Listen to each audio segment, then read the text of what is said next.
It's a beautiful bacon day, Cookie Crusaders.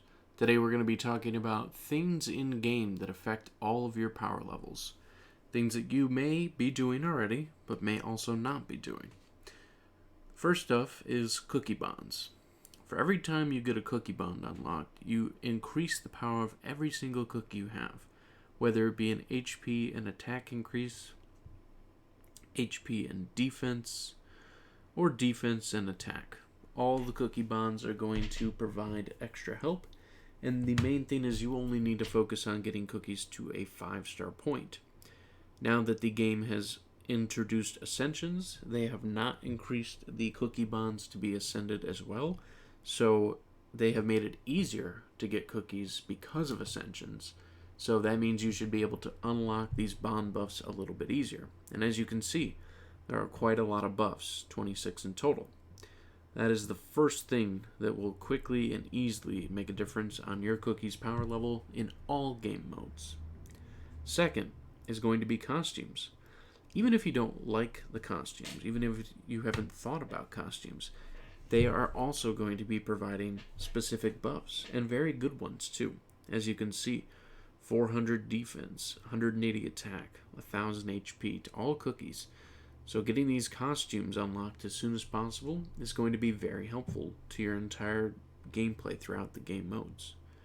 Next is going to be your guild buffs. Let's go and talk about the guild buffs that you can get. This will specifically depend on the relics that you have. So if I go to the guild museum and show you the relics we currently have, we have most legendaries at level 8 and above. We have epics at level 9 and above. We have rares at level about, I believe, 10 and above. No, 11 and above. And we have commons at 12 plus. And so what this is going to do is give you things like these. All cookies attack, plus percentages, blast modes, and specific modes are going to have different buffs, coin buffs. You have the speed of research increased. You have searing keys upped. You have different power of summon creatures. Like, all these buffs are going to matter from your guild as well. So if you're not in a guild, you're not participating in a guild, if your guild's not doing much activity, you are missing out on buffs. And then, of course, last but not least, is going to be the cookie tabs in your research laboratory. Now, these take time. They really do take time. You can go into the kingdom side and you can get the research efficiency upgraded to a certain point. So right now I have research 1 at 7 out of 10 and research 2 is 9 out of 10. So I'm not even completely maxed. But as you can see, over the course of the time since the laboratory has been unlocked, I've been trying to max out a lot of the cookie tabs to get their defenses, their attacks, and their HPs upgraded.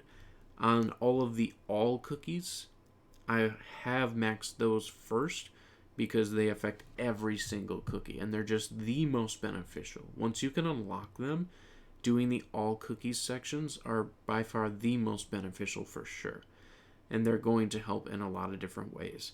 They're still going to take a lot of time. You can technically use gems to speed them up. If I wanted, I could spend 3,000 gems right now to skip almost an entire day.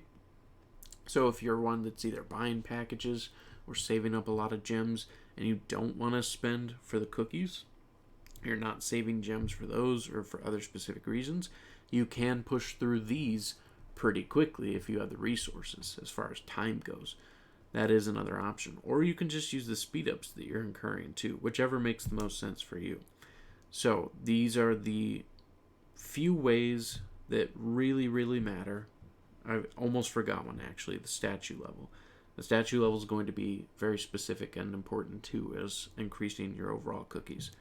If you're not upgrading all of these at all times, you are missing out on buffs, you are lowering your potential in game, and you are lowering the barrier of how you can approach different game modes, which is going to matter in the long run. Hopefully this video is a quick, easy guide for most of you that are not doing certain things. I know the things I see the most are cookie bonds and costume bonds not being taken advantage of by people just not promoting their cookies or not unlocking the costumes because they don't care about the costumes. But if you're not doing it, you are missing out. You can increase things with the monuments. I'm hoping that everyone has gotten all monuments and maxed them out by now. I'm also hoping that people have just maxed out all of their specific buildings that are making efforts into increasing their cookie levels and their treasures, because obviously that makes a difference in power too. But those do have limitations, where the other things that we covered and talked about, those are going to be the things that you can more or less continuously rise up to help push the power levels of all your cookies completely over time. Thank you so much for stopping by, and I hope you all have a wonderful day.